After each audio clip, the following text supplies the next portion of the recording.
Hi guys, this is Tara with Gaia Tarot 13, and this is your weekly angel card forecast for the week of June 5th through June 11th, 2016.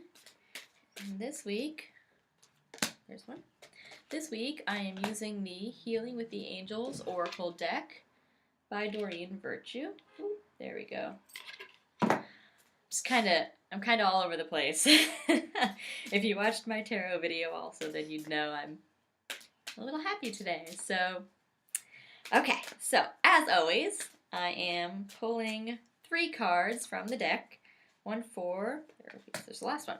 One for your work and finance, one for your love and romantic life, and one for your home and family life.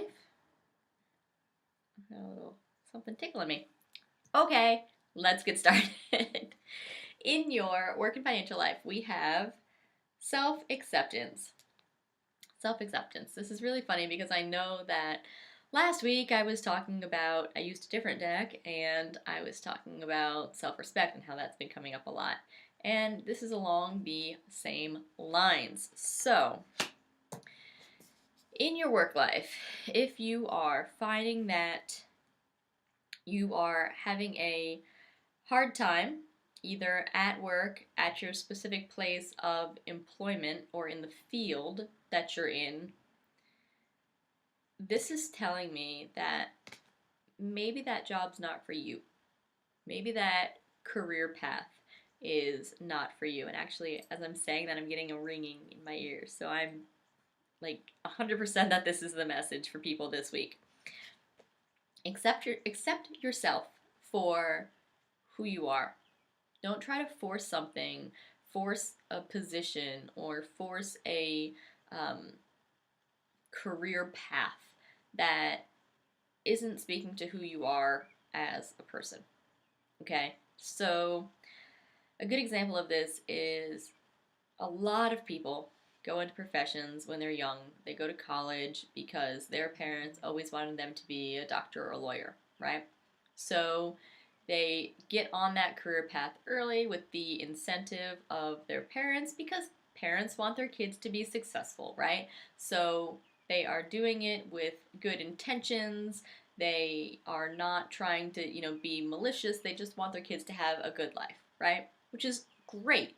But if your child wants to be a chef and you're pushing them to go to med school, that's not good parenting. Sorry, I said it!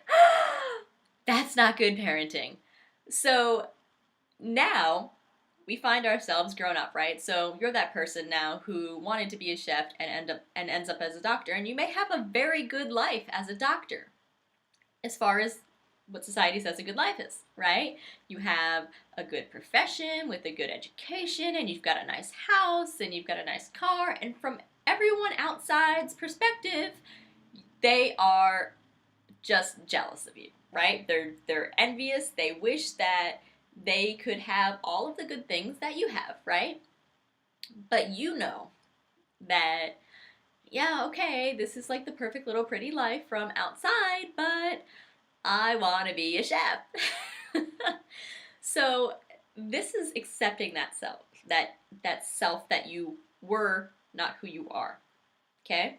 This is saying acknowledge that you've always wanted to be a chef and things happen in life and maybe you aren't acting as one.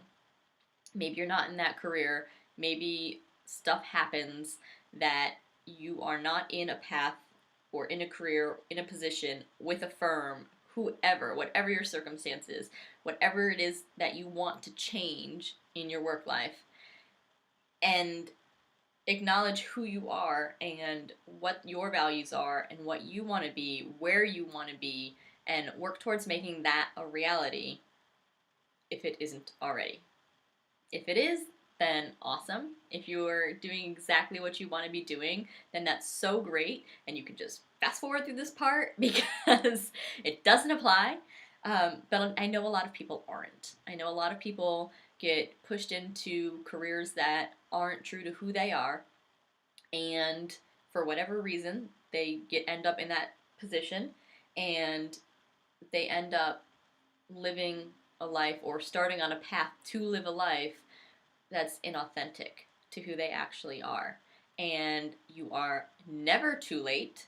You are never too late to say, yes, I've spent the past 40 years as a doctor, but now I'm going to stop being a doctor and I'm going to go to culinary school and go do what I want to do, which is to be a chef. It's never too late to do that. This card is telling you to accept yourself for who you are and go down that career path. See what you can do. If you need to start it as a hobby, then start it as a hobby. Lots and lots of people, especially in the tarot community, lots and lots of people have day jobs and they do their tarot reading stuff kind of like around their corporate jobs, around their day jobs, whenever they can. And they start it out like that and they grow it like that. And if you want to be a chef or whatever it is you want to be, start like that. Go ahead and just start like that. If you want to have a business selling knitted items because you love to knit, then start it out around your day job. And when you get to a place where you can start making that your full-time position, then do that. But start to be authentic. Accept yourself for who you are, what you love to do, and work from there. In our love and romantic life, we have intention. All right, this is a beautiful card. What are your intentions with the partner in your life? Assuming you have one. Message for coupled people. What are your intentions for that person? Sometimes we get in a rut and we stop seeing our partner as a partner and they're just kind of like an extension of us, but not really like a good extension of us. Like I expect you to kind of do things the way I do it, or I want just expectations. That's what it is. And if it's not doing a certain thing the way you do it, it's various other expectations. And you're putting that on them instead of acknowledging that they are their own individual human being with their own way, with their own path, right? And in doing that, we can find that we grow either together or we can grow apart. So, again, intention, right? So, what are your intentions for that other person? Do you find that you're projecting yourself on them, or do you intend for your relationship to be two whole people with their own life paths, with their own stuff, their own goals, wishes, dreams, ambitions, all that coming together to form a happy, healthy unit of two people that are whole in themselves, right? Because that's what it should be. Wow, I'm just dropping truth bombs all over this because that's what it should be. You shouldn't feel like you are a half and you need to find another half to complete you because you're not half. You weren't made that way. The universe, God, source, creator, whatever you want to call it, didn't make you as a half a person trying to seek out something else. We all have everything we need all inside of us. So what are your intentions for a romantic partner? Are you seeking to have a whole relationship made of two whole people, or are you seeking to have two halves that kind of make one? And where, if it does that need to change? Do you want it to change? It's your life, man. I'm not trying to tell you how to do it. I'm just trying to funnel information through you to make you see and evaluate what your intentions are with regard to a relationship. A current partner, finding a partner, what are the intentions that you have for your romantic life? In your home and family life, I told you I'm feisty today. In your home and family life, we have soulmate. You have your soul family members around you. People think soulmate and they think romantic partner. They automatically go there. And, I mean, yeah, you can have a romantic partner, can be a soulmate, and that's cool. But Soulmates are so much more than that. They're so much more than that.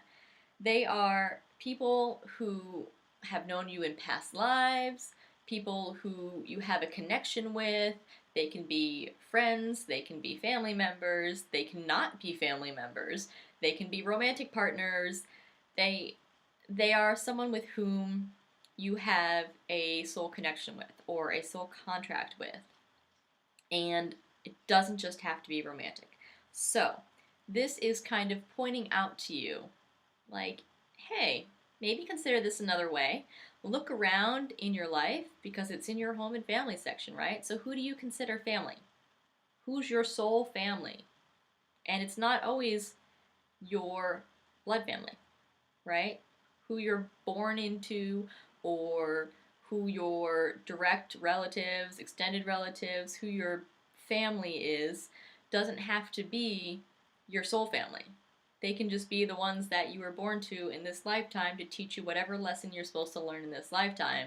And you can find out that your soul family members are the ones who connect with you on a deeper level. They can be friends, acquaintances, people you meet out in the community that you just feel a connection to. So it's pointing out your soulmate and your soul family members can be anywhere. You don't need to think of them as just romantic partners. Thanks so much for watching, guys. I'm happy about this. I told you it's gonna be a little manic maybe, but the energy is just flying. So thanks for watching. Thanks for liking, sharing, and subscribing to my YouTube page. If you want to get a personal message with me, the only way to do so is through my website, which is GaiaTarot13.com. Be sure to like me on Facebook, Instagram, Twitter, Tumblr, where I pull an angel card every day, reading the energy of that specific day. Thanks so much for watching, guys, and we'll see you next time.